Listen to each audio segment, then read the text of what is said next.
Hey there AFL fans and welcome to our AFL Trade Calculator Explainer video. In this video we'll run you through how we came up with a formula to calculate which team won each trade going all the way back to 1988. Okay, so the idea was to come up with a formula where we could judge the winner of each individual trade made over the years. To do so, we had to come up with a numerical figure to represent each important statistic, award or honour each player may receive. Here's what we've come up with, and obviously the weightings we have used are subjective. You will have your own opinions on the figures we have used, but we had to go with something, so this is what we've chosen. 1 point per AFL game played, meaning if you played 300 games, you'd get 300 points. That is the same for Brownlow votes, 1 point per Brownlow vote. 25 points if you win a best and fairest, premiership, or a Norm Smith medal. 50 points if you make the All Australian team or win the AFLPA MVP, Rising Star Award, or the Coleman Medal. 100 points if you win the Brownlow Medal.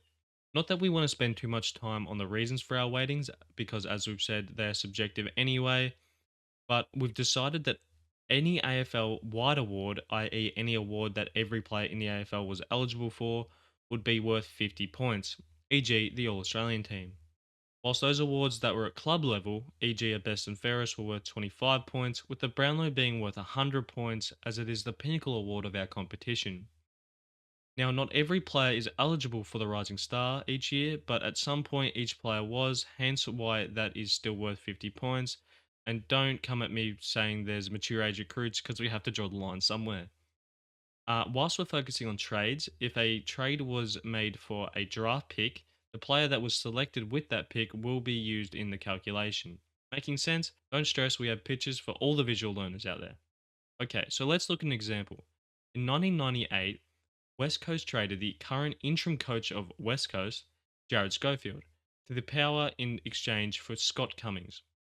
Let's look at how that trade turned out. Following this trade, Schofield played 131 games for Port Adelaide, whilst Cummings only played 46 over his 3 year stint at the Eagles. Schofield was awarded 37 Brownlow votes compared to Cummings, who only received 15.